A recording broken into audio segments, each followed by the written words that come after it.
Good morning guys, problem solver में आप सबों का स्वागत है।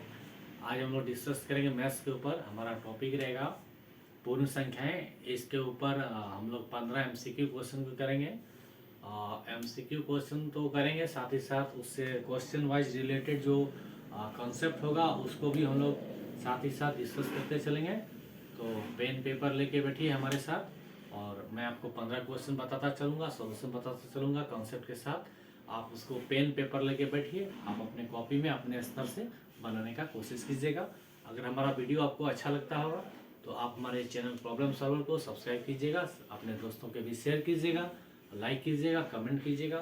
किसी भी तरह का कोई परेशानी हो, सुझाव हो, सजेशन हो, फीडबैक देना हो तो आप हमारे कमेंट बॉक्स में जरूर दीजिएगा। तो चलिए हम लोग स्टार्ट करते हैं।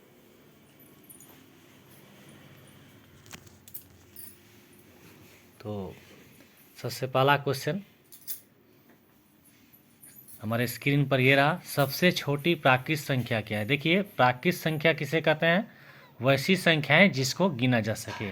गिनती की जाने वाले संख्याओं के संग्रह को प्राकृत संख्या कहते हैं। तो गिनती हमेशा 1 से स्टार्ट होता है, इसलिए सबसे छोटी प्राकृत संख्या 1 होगी। So option B is the right answer. Second question, सबसे छोटी पूर्ण संख्या क्या है? देखिए, जब प्राकृत संख्या में 0 को शामिल कर लेते हैं ना, तो ये पूर्ण संख्याओं का संग्रह बन जाता है। तो सबसे छोटी प्राकृत संख्या क्या होती है? 1 होती है। और 1 में 0 को शामिल करने से पूर्ण संख्या बनता है। तो पूर्ण संख्या कहाँ से शुरुआत हो रही है? 0 से। तो सबसे छोटी पूर्ण संख्या क्या होगी? 0 होगी। So option B is again the right answer. Next question number 3 पूछा गया है, 117 गुना 0 क्या होगा? देखिए, 0 गुना हीरो मैथ में ऑलवेज 0 होता है। 0 के साथ किसी को भी गुना करने से वो 0 हो जाता है। तो 117 में अगर 0 से गुना करेंगे तो रिजल्ट हमारा 0 ही आएगा। नेक्स्ट क्वेश्चन, क्वेश्चन नंबर 4, 8 भागा 0 कितना होगा? देखिए, 0 से हम किसी भी नंबर को भाग नहीं दे सकते हैं, क्योंकि देखिए 8 भागा 0 को आप कैसे लिखिएगा? 8/0। आप हमको बताइए, 0 का पहाड़ा में कभी भी 8 होगा? 0 का पहाड़ा कभी भी पड़ेगा तो 8 नहीं होगा। 0 गुना 0 0 होगा, 0 गुना 1 0 होगा, 0 गुना 2 0 होगा। तो 0 का पहाड़ा जितना बार पड़ेगा तो रिजल्ट तो आपका 0 आएगा, लेकिन आपको रिजल्ट कितना लाना है? 8 लाना है, जो कि आएगा नहीं। तो 8 भागा 0 परिभाषित नहीं होगा।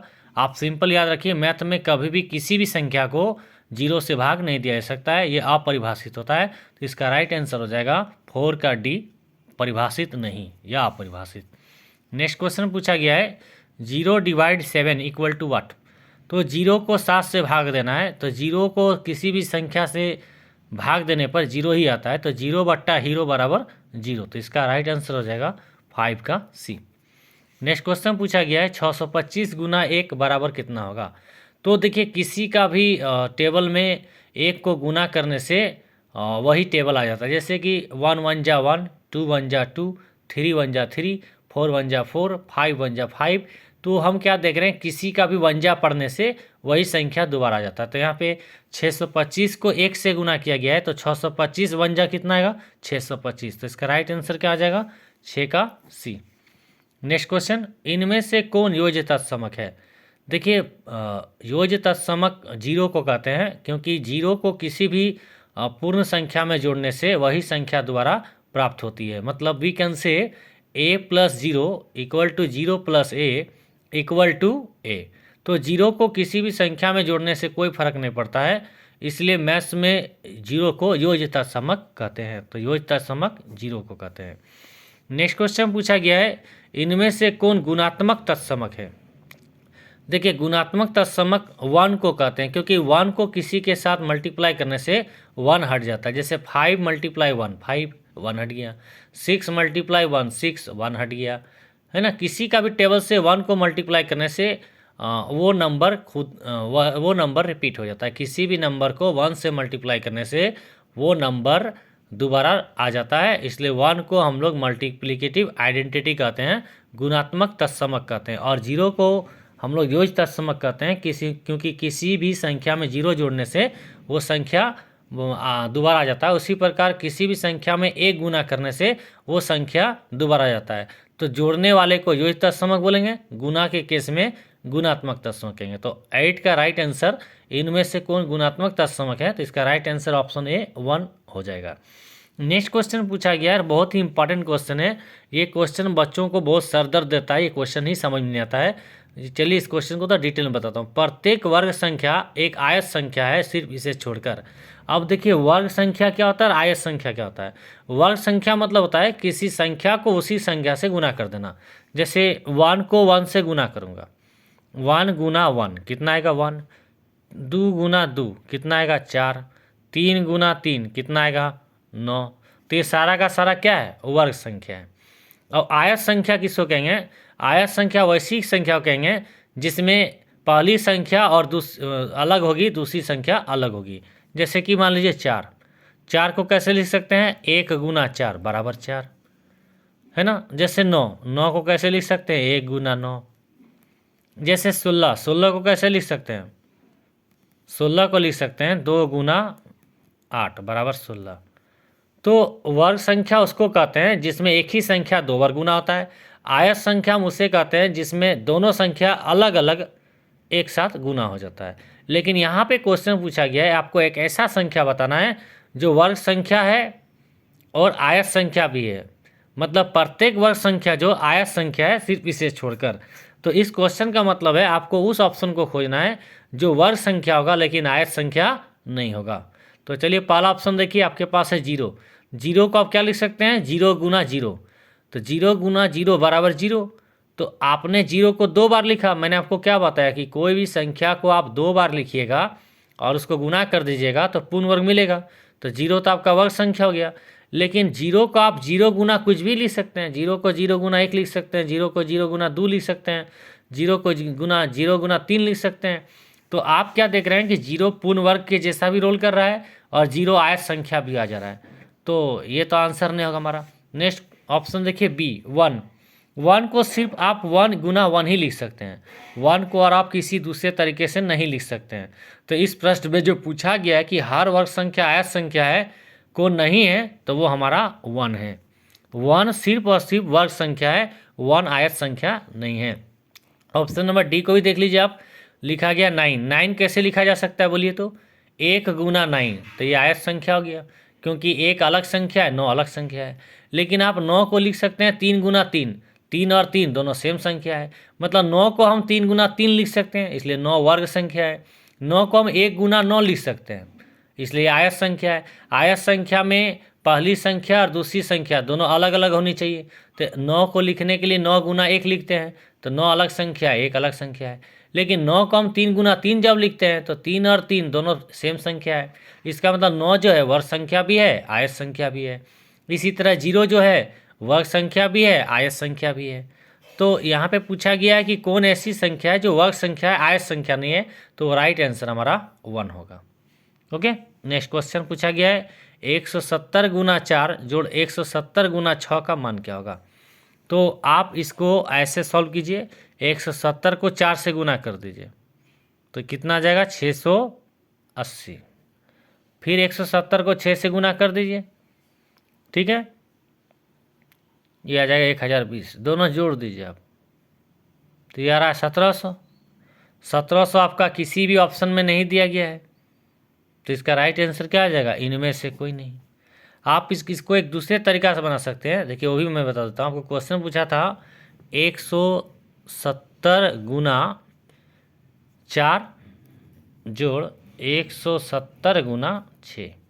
आप क्या कीजिए 170 को कॉमन ले लीजिए। ओके, 170 कॉमन ले लीजिए, अंदर क्या बचा 4 जोड़ 6। तो 170 और 4 जोड़ 6 कितना 10। यहाँ से भी आपका सेम रिजल्ट आ रहा है 1700। ओके, हमने यहाँ किस नियम का प्रयोग किया, हमने यहाँ पे उस नियम का प्रयोग किया a गुना बी जोड़ a गुना सी बराबर a गुना बी जोड़ सी का होल। इसे हम लोग क्या कहते हैं, योग पर गुना का वितरण नियम। योग पर गुना का वितरण नियम। तो उस नियम से भी देखिए 1700 आ रहा है और सीधे तौर पे कैलकुलेशन करने से भी देखिए आपका 1700 आ रहा है। तो यहाँ पे क्वेश्चन पूछा गया है कि 170 गुना 4 जोड़ 170 गुना 6 का मान क्या आएगा, तो 1700 आ जाएगा, जो किसी भी ऑप्शन में नहीं है। नेक्स्ट क्वेश्चन पूछा गया है 23 और 38 के बीच कितनी पूर्ण संख्या है। 23 और 38 के बीच कितनी पूर्ण संख्या है? तो चलिए देखते हैं निकाल के। 23, 24, 25, 26, 27, 28, 29, 30, 31, 32, 33, 34, 35, आपको कहाँ तो पूछा गया है 38 के बीच ना, 36, 37। देखिए गिन के कितनी संख्या है पूर्ण संख्या? 1, 2, 3, 4, 5, 6, 7, 8, 9, 10, 11, 12, 13, 14। तो इसका राइट आंसर 14। लेकिन आपको इस तरीके से एग्जाम में नहीं बनाना है। ओके, ये मैंने आपको प्रैक्टिकल के लिए बता दिया। क्वेश्चन में पूछा गया था 23 और 38 के बीच कितनी पूर्ण संख्या है, तो मुझे 23 नहीं लेना है, मुझे 38 नहीं लेना है, इसके बीच कितना नंबर आएगा वो मुझे लेना था। तो 23 और 38 के बीच में 14 संख्या है। लेकिन आपको ऐसे नहीं बनाना है, मैं आपको इसका शॉर्ट तरीका बताता हूँ। आप क्या कीजिएगा, दिए हुए नंबरों का पहले माइनस कीजिएगा। तो 38 में आप 23 को घटा दीजिए, 38 में आप 23 को घटा दीजिए, तो आपका रिजल्ट कितना आता है 15। जो भी रिजल्ट आएगा उससे फिर आप 1 घटा दीजिए, तो 15 में गया 14। देखिए आंसर मैच हो गया। तो कभी भी ऐसा क्वेश्चन पूछा जाएगा कि ए और बी के बीच कितनी पूर्ण संख्या है, तो आप क्या कीजिएगा, इसका फॉर्मूला हो जाएगा b माइनस ए माइनस 1। याद रखिएगा आप लोग। इसका शॉर्ट तरीका हो गया b माइनस ए माइनस 1। b क्या बताता है? b बताता है बड़ी संख्या को, a बताता है छोटी संख्या को। तो आप पहले बड़ी संख्या में से छोटी संख्या घटा दीजिएगा और जो रिजल्ट आएगा उसमें से आप 1 घटा दीजिएगा, आपका आंसर आ जाएगा। चलिए नेक्स्ट क्वेश्चन की ओर बढ़ते हैं। क्वेश्चन नंबर 12 पूछा गया है 1000 का पूर्ववर्ती क्या होगा? देखिए पूर्ववर्ती मतलब होता है 1 माइनस कर देना। तो 1000 में 1 माइनस आएगा तो कितना आएगा 999। तो इसका राइट आंसर 999। नेक्स्ट क्वेश्चन पूछा गया है 2 गुना 125 गुना 50 का मान ज्ञात करना है। तो आप क्या कीजिए, 2 को 50 के साथ गुना कर दीजिए। तो 2 को 50 के साथ गुना करने से कितना आता है 100 आता है। और आपका पहले से कितना मौजूद है 125 मौजूद है। तो 125 गुना 100 कितना होगा 125 लिख दीजिए, डंडी हटा के 2 जीरो चिपका दीजिए। तो 12500 12500। तो ये आपका ऑप्शन नंबर लिखा गया है। ओके, तो ये आपका यहाँ राइट आंसर है। आप इसको ऐसे ही बना सकते हैं। आप 125 को 2 से गुना कर दीजिए। देखिए 2 पचे 10 के शून्य, हाथ में 1, 12 दूनी 24 और 1 25, आपका 250 आया ना। अब आपको इसको 50 से गुना करना है। तो 0 2 जीरो लिख दीजिए आप। 25 पचे कितना 125। यहाँ से भी आपका सेम रिजल्ट आ रहा है 125 2 जीरो 125 2 जीरो। तो आपका राइट आंसर क्या हो जाएगा option number 1। Option number 1। Okay, चलिए क्वेश्चन, इनमें से कौन एक वर्ग संख्या? देखिए वर्ग संख्या किसे कहते हैं? वर्ग संख्या हम उसे कहते हैं जिसे हम 2 सेम नंबर के गुणनफल के रूप में लिख सकते हैं। तो 200 को आप 200 को जब आप 200 का वर्गमूल निकालते हैं तो 200 में 2 जीरो मिल जाता है और 2 का वर्गमूल ही नहीं निकलता है। तो ऑप्शन नंबर ए यहाँ गलत आंसर है। सेकेंड ऑप्शन देखिए, सेकेंड ऑप्शन है आपका 2700। तो 27 में 2 जीरो में 1 जीरो निकल जाएगा और 27 वर्गमूल निकलेगा ही नहीं। 27 तो पूर्ण घन संख्या है, तो आपका ऑप्शन बी भी आंसर नहीं होगा। नेक्स्ट आपको बोला गया है 17000। तो 17000 में 2 जीरो निकाल दीजिएगा आप, तो सिंगल जीरो वर्गमूल करना है मुझे।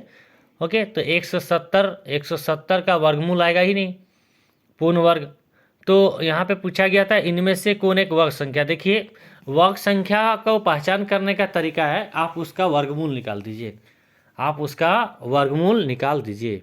अगर आपका वर्गमूल में रूट नहीं आता है, अगर आपका वर्गमूल में रूट नहीं आता है, डायरेक्ट कोई ना कोई संख्या आता है, जैसे 400 का वर्गमूल निकालना है तो 400 का वर्गमूल आता है 20। अब आपको कोई बोलेगा 5 का वर्गमूल निकालिए, तो 5 का वर्गमूल कितना आ जाता है √5, तो रूट आ जा रहा है ना इसमें। तो आप अगर आपके किसी क्वेश्चन में अगर आपको पूछा गया है वर्ग संख्या चेक करने के लिए, तो आप क्या कीजिए, दी हुई संख्या का वर्गमूल निकालिए। अगर वर्गमूल निकल जाता है तो वो संख्या है। या फिर दूसरा तरीका मैंने आपको बताया, आप नंबर को लगातार लेके गुना कर दीजिए 2 बार। गुना करने से अगर वो आ जाता है तो वो पूर्ण वर्ग संख्या हो। जैसे देखिए 9 आपका पूर्ण वर्ग संख्या, क्यों? 9 मतलब होता है 3 गुना 3, 16 मतलब होता है 4 गुना 4, 25 मतलब होता है 5 गुना 5। ओके, आई थिंक आप क्लियर हो गया होगा। तो इसका राइट आंसर यहाँ पे आ रहा है इनमें से कोई नहीं। ओके, इसका राइट आंसर आ रहा है इनमें से कोई नहीं। चलिए, हमारा आज का लास्ट क्वेश्चन है, वीडियो का 15वां नंबर क्वेश्चन। 168 जोड़ 329 बराबर 329 जोड़ 168, यह कौन सा गुण है? तो देखिए यहाँ पे आप ध्यान से ऑब्जर्व कीजिए। आप यहाँ पे क्या देख रहे हैं, 168 पहले लिखा गया था, इसको बाद में लिख दिया गया है। 329 पहले लिखा गया था, 329 को बाद में लिख दिया गया है। ओके, तो यहाँ पे क्रम को आगे पीछे करके जोड़ा जाए, और जोड़ जो होता है क्रम विनिमय को मानता है। क्रम में होता है अगर कोई चीज़ ए बी के फॉर्म में हुआ है तो उसको आप बी जोड़ ए के भी फॉर्म में लिख सकते हैं। जैसे 3 में 2 जोड़िए 5, 2 में 3 जोड़िए 5, तो इससे रिजल्ट में कोई फर्क नहीं पड़ता है, इससे आपके रिजल्ट में कोई फर्क नहीं पड़ता है। तो गुना जो है विनिमय गुण को मानता है, ठीक है, आपका जोड़ भी क्रम विनिमय गुण को मानता है। तो इस सवाल में 168 और 329 दो नंबर, एक बार 168 में 29 को जोड़ा जा रहा है, एक बार 29 में 168 को जोड़ा जा रहा है। जोड़ने से दोनों बार बराबर आ रहा है, तो यहाँ पर क्रम के पीछे करके जोड़ के दिखाया जा रहा है, उससे रिजल्ट में कोई फर्क नहीं पड़ रहा है। इस यहाँ पे जो गुणधर्म का प्रयोग किया गया है वो आपका क्रम विनिमय गुणधर्म है, ठीक है। तो 15 number right answer option B, क्रम विनिमय गुण। तो ये थे आज के हमारे टॉप 50 MCQ पूर्ण संख्या के ऊपर। आई होप आपको वीडियो हमारा अच्छा लगा होगा। अगर आपको अच्छा लगा तो आप हमारे चैनल को प्लीज़ सब्सक्राइब कर दीजिए, लाइक कर दीजिए, कमेंट कर दीजिए, अपने दोस्तों के साथ शेयर कर दीजिए। थैंक्स फॉर जुड़े रहने के लिए।